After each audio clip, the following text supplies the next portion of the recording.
Dios les bendiga. Le doy gracias a Dios por la oportunidad que me da de compartir esta cápsula de esperanza con todos ustedes. Y quiero darle un poco de seguimiento al mensaje que tuvimos hace algunas semanas atrás acerca de cuál era el mensaje. ¿Cuál es el mensaje que debe estar vigente, transversal, que no debe perder su fuerza ni su valor, a pesar de las situaciones difíciles que estemos experimentando? Y ese mensaje es el mensaje del Evangelio de Jesucristo. Es el mensaje que debe ser proclamado, debe ser llevado con nosotros a donde vayamos.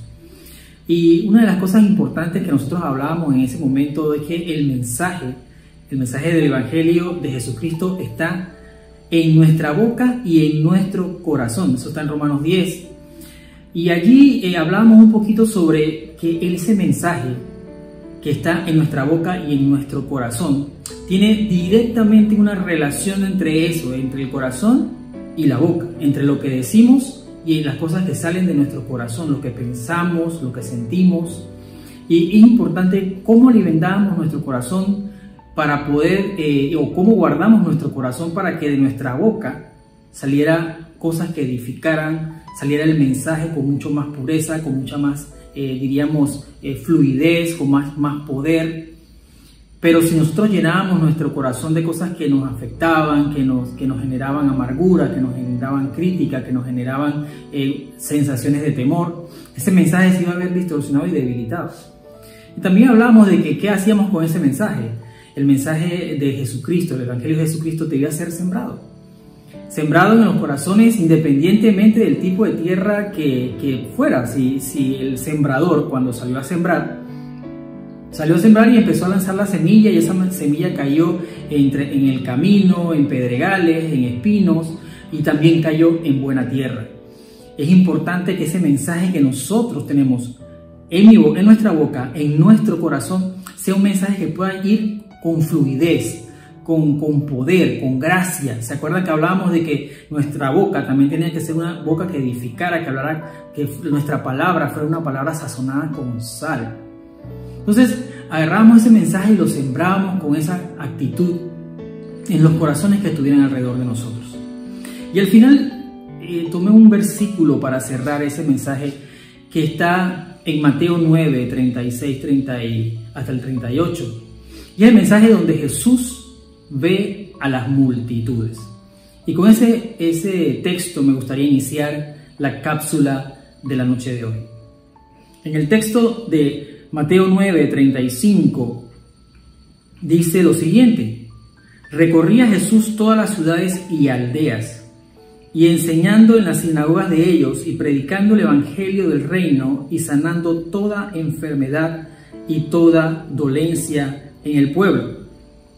Y ahí vemos a Jesús recorriendo las aldeas. Vemos a Jesús llevando el mensaje del reino. Nuestro modelo para llevar el mensaje es Jesús. Y vemos a un Jesús que está no solamente dando las palabras que pueden llevar a esta gente a conocerlo, a entregar sus vidas, a arrepentirse, sino que vemos a Jesús llevando también sanidad, también liberación. O sea, era un ministerio completo, donde no solamente había una palabra, sino también una manifestación de poder, donde había una transformación, no solamente del corazón, sino también el aspecto físico de la gente. Gente era sanada, gente era liberada, y mucha gente en el pueblo veía esas señales y se agolpaban y buscaban a Jesús. A donde él estaba, Jesús era diríamos, rodeado por toda esa gente. Y dice que el versículo 36: y al ver las multitudes, tuvo compasión de ellas, porque estaban desamparadas y dispersas como ovejas que no tienen pastor. Entonces dijo Jesús a sus discípulos: a la verdad la mies es mucha, mas los obreros pocos. Rogad pues al Señor de la mies que envíe obreros a su mies. El texto en Mateo 9:36 dice: al ver las multitudes. Jesús era alguien que veía a las multitudes, era alguien que se detenía a ver, diríamos, a tomar una fotografía de la gente. en su corazón. O sea, él no solamente vivía o pasaba de un lado a otro cumpliendo con los objetivos estratégicos o los procesos, no solamente era un asunto de cumplir con una tarea, sino también tratar a la gente. Y las multitudes para él eran importantes. Y dice que cuando él vio las multitudes, dice, tuvo compasión de ellas. O sea que el efecto, la causa y el efecto se dieron ahí mismo. Él vio las multitudes, pero no solamente las vio por el hecho sencillo o simple de verlas. Porque nosotros a veces estamos en lugares, vemos gente, vemos multitudes, pero nuestra mente está en cualquier otra cosa, pero menos pensando que mucha de esa gente todavía no ha escuchado el mensaje, que mucha de esa gente no ha recibido esa palabra, ese mensaje del reino, ese mensaje del evangelio de Jesucristo que puede transformar su vida. Sí, vemos a las multitudes y las vemos como cualquier cosa. Eso es normal, a todos nos pasa. Pero Jesús nos enseña en este texto que no solamente es ver por ver, sino que ver con un propósito. Dice que cuando las vio, tuvo compasión de ellas. Esa compasión que movía sus actos, esa compasión que hacía que él cambiara agenda, que hiciera ajustes, porque su corazón se compadecía de la gente. Podía percibir plenamente sus necesidades, podía entender perfectamente qué les hacía falta, podían ver su sequía, podía ver los vacíos, podía ver sus temores, sus tristezas, podía ver sus carencias, podía verlos completamente. Y por eso, a través del Espíritu Santo, él podía ver muchas cosas. Y en ese momento, cuando él vio esas multitudes, sintió compasión de ellas. Y mire cómo lo describe el Evangelio en los siguientes textos. Dice que tuvo compasión de ellas porque estaban desamparadas. Y esa sensación de desamparo es como una persona que no tiene protección. Cuando vio las multitudes desamparadas, era una multitud que no tenía quien las protegiera, quien las guiara. Cuando vio las multitudes desamparadas, las vio, el texto en el original habla de desamparados, ese texto habla de desmayados. ¿Se pueden imaginar cómo no solamente era un asunto físico que él pudo ver, él podía ver y discernir la condición espiritual de esas multitudes? A través del Espíritu Santo le movió el corazón, como que le fotografió en el alma cómo estaban esas multitudes y las vio desmayadas. Desmayadas tal vez porque estaban en un ambiente, en una cultura, en un momento tal vez político, tal vez social y religioso, donde no había alimento desde ninguna perspectiva, porque el imperio oprimía. Había escasez.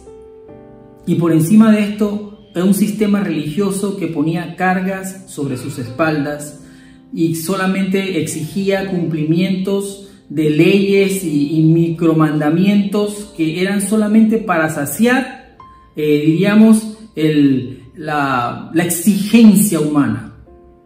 Estos instrumentos eran utilizados por los religiosos de la época. ¿Por qué usted cree que mucha gente está con carga sobre sus hombros? Porque no están descansando en el Evangelio de Jesús. Están descansando en sus fuerzas, están descansando en sus métodos, están descansando o tratando de descansar, porque al final no descansan, están descansando en sus estrategias, en sus formas de acercarse al Señor. Pero Jesucristo dijo: yo soy el camino, la verdad y la vida. Nadie viene al Padre si no es por mí. Y esa es la ruta. Jesús es la ruta por la cual nosotros podemos llegar al Padre. Entonces vemos a un Jesús que ve a las multitudes, cuando las ve, percibe compasión, tiene compasión de ellas porque las percibe completamente en lo espiritual. ¿Saben cuál es su sequía en lo espiritual? Y las ve desamparadas, desmayadas. Y otra parte del texto dice: y dispersas. Cuando tú ves a alguien disperso es porque no tiene rumbo, no tiene dirección, no tiene un lugar donde debe estar. Están dispersas, no hay donde las recoge. Entonces vemos a esta gráfica de Jesús, esta fotografía que hace Jesús de estas multitudes desamparadas y multitudes dispersas. Entonces viene la ilustración: desamparadas y dispersas como ovejas. Y fíjese que la oveja es uno de los animales, diríamos, más indefensos tal vez. Es un animal que hay que estar guiándolo, es un animal con cierto nivel de torpeza, que no sabe tal vez dirección, no tiene orientación. Y estas ovejas, encima que eran ovejas, estaban desamparadas, estaban dispersas. Y estaban desamparadas y dispersas porque no tenían pastor. No tenían quien las guiara, no tenían quien las dirigiera, no tenían quien las protegiera. Y cuando Jesús ve eso, y hay algo en su corazón, tal vez, lo pienso, lo imagino, que le impulsó a exhortar a los discípulos. Lo impulsó a decirles lo siguiente: a la verdad, la mies es mucha. Y si usted se pone a ver hoy en día, ahora tenemos noticias globales, podemos ver el mundo mucho más que antes. Lo vemos por las redes sociales, podemos ver el mundo a través de la internet, podemos ver el mundo a través de los canales de televisión, podemos ver el mundo de muchas formas y podemos ver qué sucede en Italia, qué sucede en España, qué sucede en Alemania, qué sucede en África, qué sucede en Asia. Y vemos cómo en tiempo de pandemia, cuál es el comportamiento de la pandemia a través de todos estos lugares. Y podemos percibir hasta cierto punto la angustia, la desesperanza, podemos ver los desafíos de cada país. Y dice que la mies es mucha. Hoy en día la mies no solamente es el lugar donde estamos cerca de nosotros, nuestro país, sino que es el mundo entero. Por eso la mies es mucha. En ese momento estaba Jesús tratando de hablarles a los discípulos de su Jerusalén, de su Galilea o de Judea. Estaba hablándoles también de su Samaria. Pero al final va extendiendo la frontera y el marco, y dice hasta lo último de la tierra. Y cuando él dice la mies es mucha, él tiene en mente todo. Es una mies muy grande. Se puede imaginar, estamos hablando de más de 7.000 millones de personas en el mundo. ¿Y cuántas de esas personas realmente tienen pastor? ¿Cuántas de esas personas han conocido a Jesucristo como su Salvador personal? ¿Cuántas de esas personas no están desamparadas, no están dispersas porque tienen un pastor? ¿Y cuántas personas están del otro lado, dispersas y desamparadas? Y cuando él dice la mies es mucha, puedo percibir el enorme peso de una mies inmensa, de un sembradío grande, de mucha gente, de una cosecha que está lista para ser recogida. La mies es mucha, lo que hay que recoger, lo que hay que cosechar es muchísimo. Y tiempo seguido, en momento seguido dice, pero los obreros, más los obreros, pocos. Mies mucha, obreros pocos. Entonces la relación mies-obreros es bastante amplia. No sabemos cuál es su proporción completa, pero cuando él hizo el cálculo en su mente, Jesús calculó mies versus obreros y el cálculo no le dio. Y cuando a Jesús ese cálculo no le da, lo primero que hace es darle una instrucción, una exhortación a través de una instrucción hacia sus discípulos. Esa indicación que él hace es la que yo quiero en este momento resaltar. Dice, rogad pues al Señor de la mies, mas para que envíe obreros a su mies. Rogad pues. Y es una petición de Jesús hacia sus discípulos. oren, ya que el cálculo no da, la mies es mucha, los obreros pocos. Entonces oren, porque no van a poder tener los recursos suficientes para recoger esta cosecha, esta mies, si no tenemos los suficientes obreros. Por eso una de las, diría yo, una de las oraciones que tienen 100% seguridad de respuesta en la tierra es esta. Cuando el propio Jesús nos dice a nosotros, rueguen por obreros. Y estos obreros no son necesariamente pastores, evangelistas, con credenciales, No, es todos, nosotros todos somos obreros. Todos somos obreros, todos hemos sido llamados a ser discípulos, todos hemos sido convocados a llevar este evangelio del reino hasta lo último de la tierra. En nuestra Jerusalén, que es el lugar cercano a nosotros, en nuestra Judea, tal vez en nuestros trabajos, en nuestros lugares de estudio, tal vez en nuestras Samarias, otros barrios, pero al final la frontera es hasta lo último de la tierra. Y estos obreros no pueden decir que, bueno, estos somos los obreros que Dios está llamando. Solamente las únicas personas que llama son a los pastores que coloca en las iglesias. Claro, los pastores son obreros, los evangelistas son obreros, todos ellos son obreros. Pero tú y yo somos obreros también. Obreros estamos en nuestra casa, somos obreros en nuestras casas con nuestras familias, somos obreros para recoger la mies en nuestra comunidad, somos obreros para recoger la mies en los lugares donde nos movemos, en los lugares donde vamos. Cuando Jesucristo dijo en Mateo 28, dice, id y haced discípulos.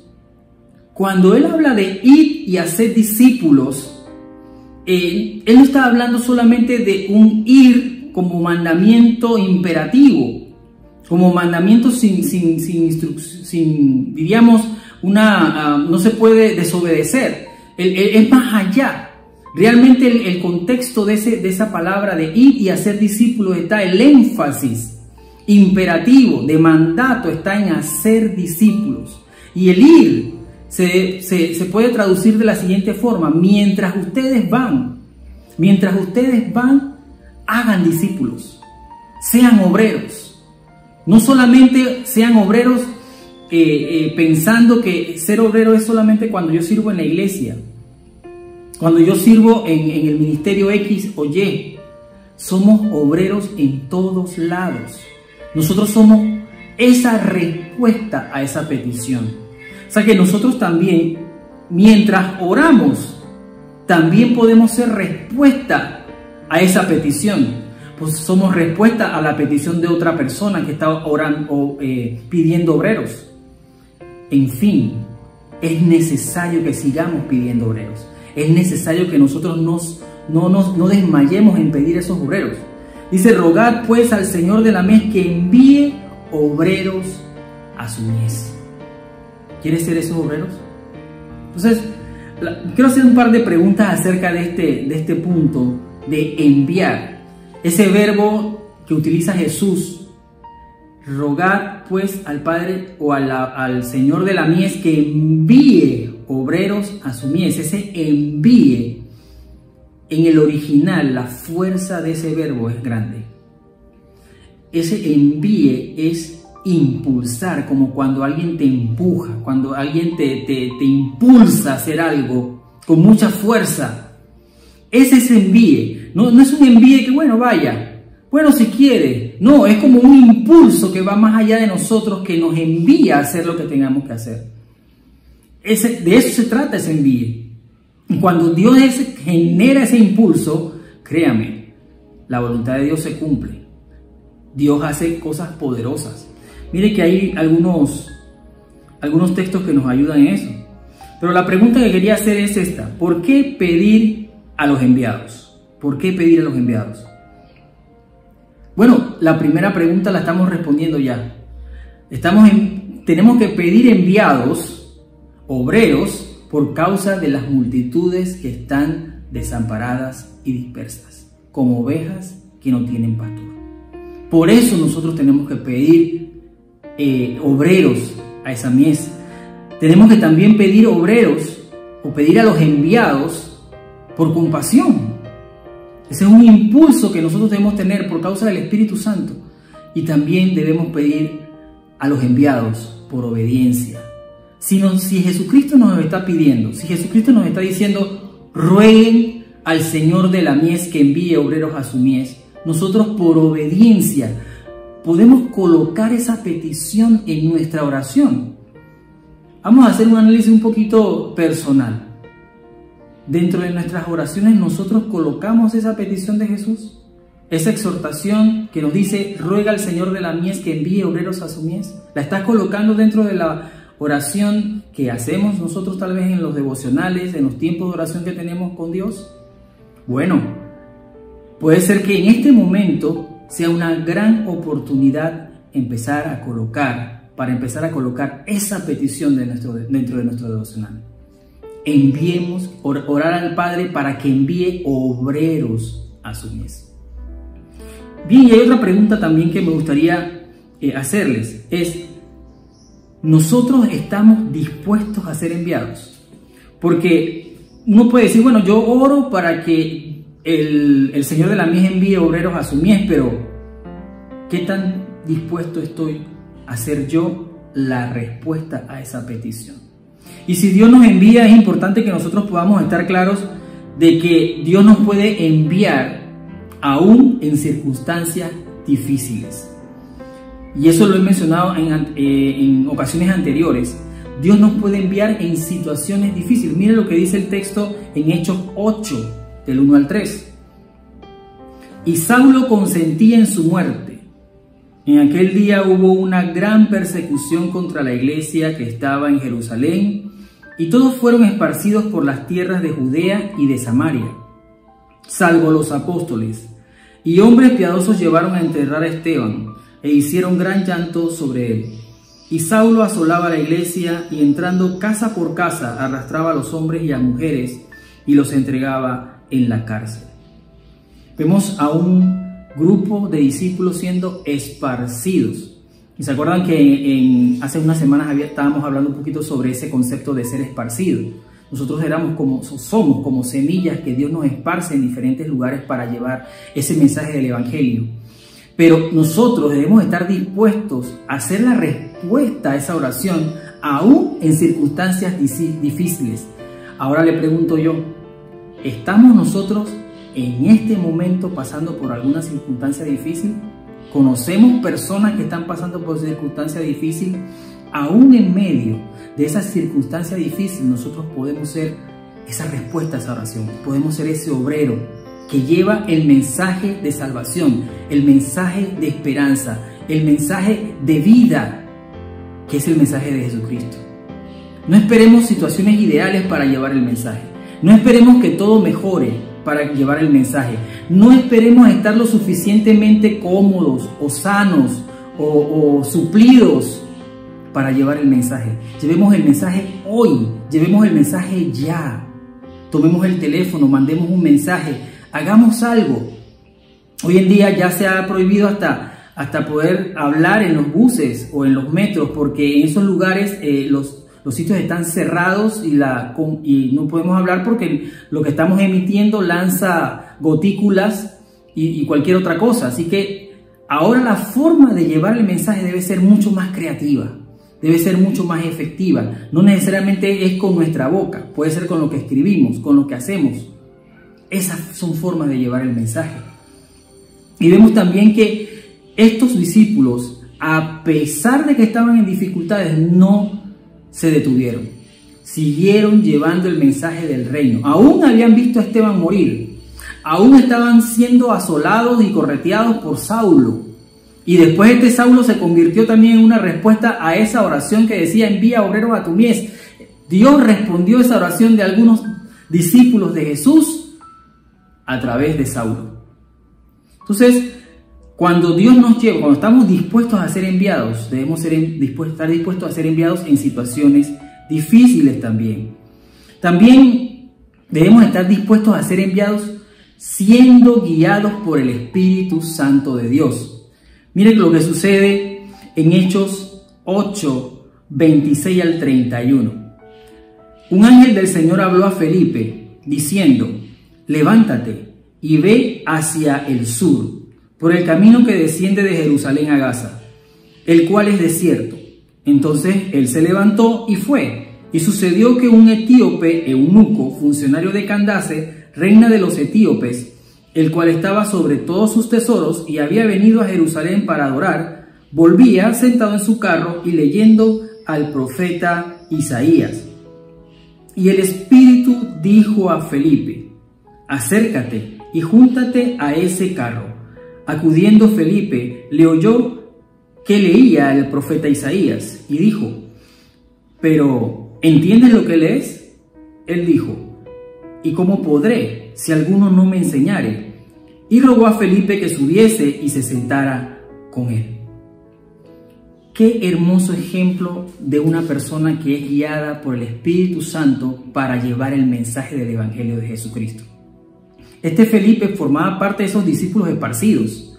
Y Felipe en algún momento recibió un mensaje por el Espíritu de Dios que le decía: acércate, ve al desierto y acércate a ese carro.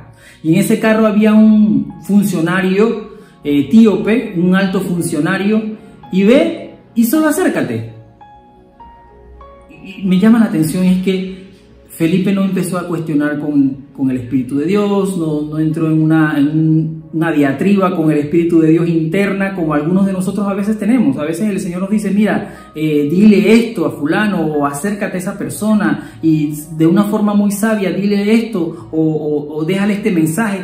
Pero nosotros empezamos a tener esas luchas internas y es el Espíritu Santo de Dios que nos está impulsando, nos está enviando. Acuérdense que enviar, en ese verbo donde dice envía obreros a su mies, es impulso. Y llega un momento en que Felipe, cumpliendo con todo el proceso del Espíritu de Dios, se acerca al etíope, y el etíope está leyendo el libro de Isaías, y en ese momento está hablando el libro de Isaías del siervo sufriente. Y Felipe le hace una pregunta: ¿entiendes lo que estás leyendo? Y el funcionario le dice: ¿cómo lo voy a entender si nadie me lo explica? Y en ese momento se abre la compuerta para cosechar esa mies. Felipe el obrero y el etíope es parte de esa mies que va a ser cosechada. Llega un momento en que a través de todo el proceso, Felipe le va explicando al etíope sobre Jesús, desde todo el proceso del Antiguo Testamento, y cómo llega a Jesús, el proceso de la muerte y resurrección, y el proceso del bautismo. Donde el etíope le dice: mira, Felipe, aquí hay agua, ¿qué impide que yo sea bautizado? Ve cómo Felipe, siendo guiado por el Espíritu, empieza a llevar y a recoger, a llevar la palabra de Dios y a recoger esa cosecha. Es un proceso, porque ahí no podemos estar haciendo las cosas a las locas. Los procesos también en el Señor deben ser guiados por el Espíritu de Dios. Si usted lee el libro de los Hechos, el libro de los Hechos de los Apóstoles habla muchas veces de cómo el Espíritu Santo nos guía para llevar el mensaje que está cerca de nuestra boca y en nuestro corazón. Ese mensaje va a llegar con sazón, con la sazón de la sal, para que haya gracia, para que toque el corazón.